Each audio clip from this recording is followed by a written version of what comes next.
اگر کبھی میرے یا آپ کے دل میں ایسی بات آ جائے تو یاد رکھیے یہ بہت بڑے خطرے کی علامت ہے، دنیا کے اعتبار سے بھی اور انسان کی آخرت کی بربادی کے اعتبار سے بھی۔ رسول اللہ صلی اللہ علیہ وآلہ وسلم نے فرمایا، زبیر بن عوام رضی اللہ تعالی عنہ اس حدیث کے راوی ہیں، سنن ترمذی کی حدیث ہے کہ اللہ کے نبی صلی اللہ علیہ وآلہ وسلم نے فرمایا کہ میرے صحابہ میں اپنی امت کے متعلق دو چیزوں، دو بیماریوں کے بارے میں خوف کھاتا ہوں، وہ دو بیماریاں اور دو گناہ پہلی امتوں میں موجود تھے، اور مجھے ڈر ہے کہ میری امت میں یہ دو بیماریاں آ جائیں گی جن دو بیماریوں کی وجہ سے پہلی امتوں کو برباد کر دیا گیا ہے۔ فرمایا میرے صحابہ، الحسد والبغضاء، وہ دو بیماریاں، ایک حسد ہے دوسرا بغض ہے، کینہ۔ حسد تو یہ ہے کہ کسی کے پاس کوئی چیز ہے دیکھ کے میں برداشت نہیں کر پایا، اور کینہ کیا ہے کہ آپ کا کسی کے ساتھ معاملہ ہوا، صلح صفائی ہو گئی، معافی تلافی ہو گئی، معافی دینے کے بعد بھی اگر میں دل کے اندر وہ باتیں رکھتا ہوں اور کبھی کبھی موقع ملنے پہ اس بندے کو میں تانا دیتا ہوں، یہ کہتے ہوئے کہ پچھلے سال تو نے میرے ساتھ یہ کیا میں پھر بھی تنوں معاف کیتا ہے، 4 سال پہلے یہ کیا میں نے پھر بھی صبر کیا، اس کا مطلب ہے 4 سالوں سے صبر نہیں کیا، 4 سالوں سے دل سے بات نہیں نکالی، اگر نکالی ہوتی تو یہ تانا نہ ملتا، تانا نہ دیا جاتا۔ اگر معافی تلافی ہو جانے کے بعد، صلح صفائی ہو جانے کے بعد، معاملہ کلیئر ہو جانے کے بعد بھی کوئی بندہ دل کے اندر بات رکھ لیتا ہے اور اس کو پالتا رہتا ہے تو لوگوں اس کو کینہ کہا جاتا ہے، اور اس کی سنگینی اور حسد کی سنگینی جب بھی اللہ کے رسول صلی اللہ علیہ وآلہ وسلم نے حسد کے مرض کا ذکر کیا، ساتھ بہت ساری جگہوں پہ بغض اور کینے کا بھی ذکر کیا ہے۔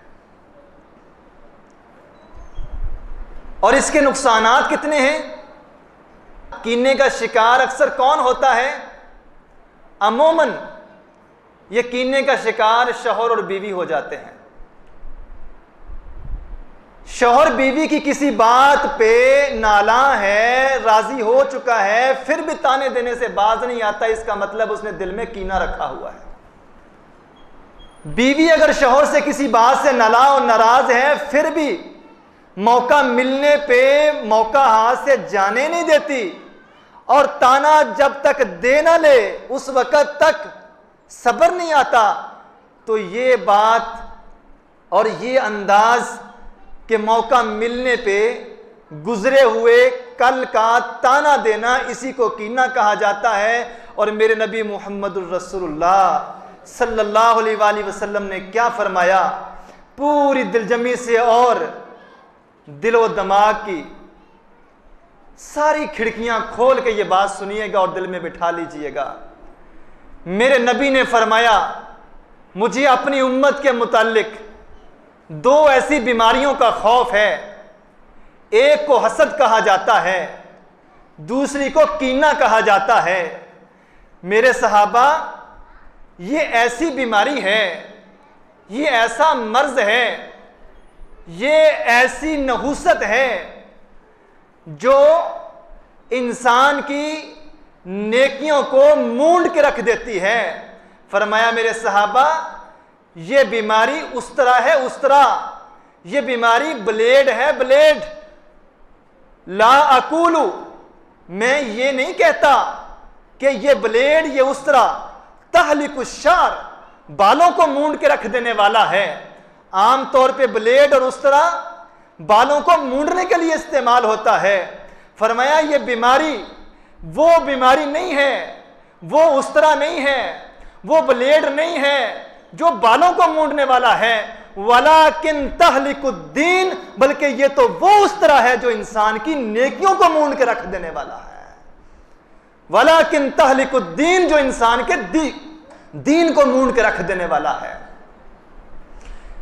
رسول اللہ نے فرمایا انسان جب نیکی کرتا ہے اور کتنی مشکل سے کرتا ہے، سردیوں کی ٹھٹھرتی راتوں میں وضو کر کے آتا ہے، مصلی پہ سواری کرتا ہے، رب کے آگے سجدہ ریز ہوتا ہے، دعائیں التجائیں کرتا ہے، قرآن کی تلاوتیں کرتا ہے، گرمیوں کی شدید گرمی کے ایام میں نمازوں کے لیے چل کے آتا ہے، اتنی محنت کے بعد میرے نبی نے فرمایا تب بھی نہیں معلوم ہوتا نیکی قبول ہوئی ہے کہ نہیں ہوئی، نیکی ملی بھی ہے کہ نہیں ملی، لیکن اللہ کے رسول نے فرمایا میں ان نیکیوں کی بات کر رہا ہوں جو نیکی انسان کے کھاتے میں لکھ دی گئی ہے، وہ نیکی انسان کے نامہ اعمال میں درج کر دی گئی ہے، لیکن حسد کا زہر، حسد کی ایک لہر، حسد کا جرثومہ اگر انسان کے دل و دماغ میں پیدا ہو جائے تو یہ انسان کی محنتوں سے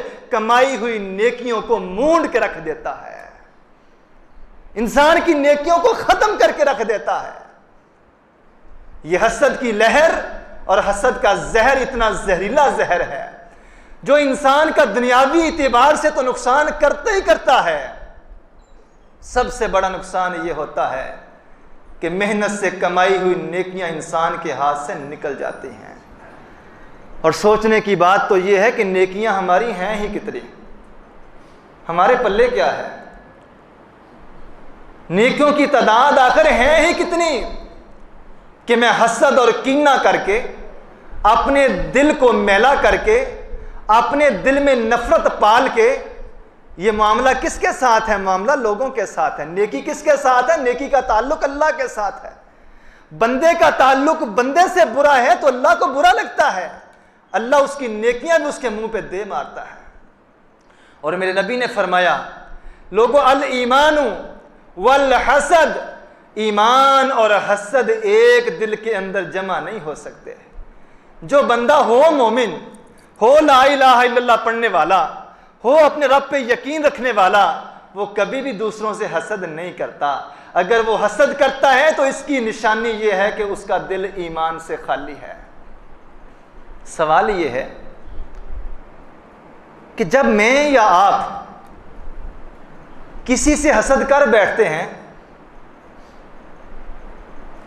دراصل میں اللہ کی تقسیم پہ ناراضی ہونے کی نشانی کو ظاہر کر رہا ہوں۔ کسی کو اگر اللہ نے کچھ دیا ہے تو اس بندے کا اپنا کمال نہیں ہے، دینے والا اللہ ہے۔ گویا کہ حسد کر کے میں اللہ کی تقسیم پہ ناراض ہوں۔ میرے ناراض ہونے سے کیا ہو جائے گا؟ ہونا وہی ہے جو اللہ چاہتا ہے، ملے گا کسی کو وہی جو رب چاہے گا، میرے نصیب اور مقدر میں وہی آئے گا جو اللہ نے لکھ دیا ہے۔ وقت سے پہلے اور نصیب سے زیادہ انسان کو کچھ نہیں ملتا۔ انسان دوسروں کی طرف للچائی ہوئی نظروں سے دیکھ کر اسی فکر اور اسی غم میں مبتلا رہتا ہے کہ یار یہ اتنا کچھ کیسے حاصل کر رہا ہے۔ حالانکہ اصول یہ ہے آپ اللہ سے دعا کریں، اے اللہ جو کچھ اس کو دیا ہے اللہ تیرے خزانوں میں کون سی کمی ہے مجھے بھی نواز دے۔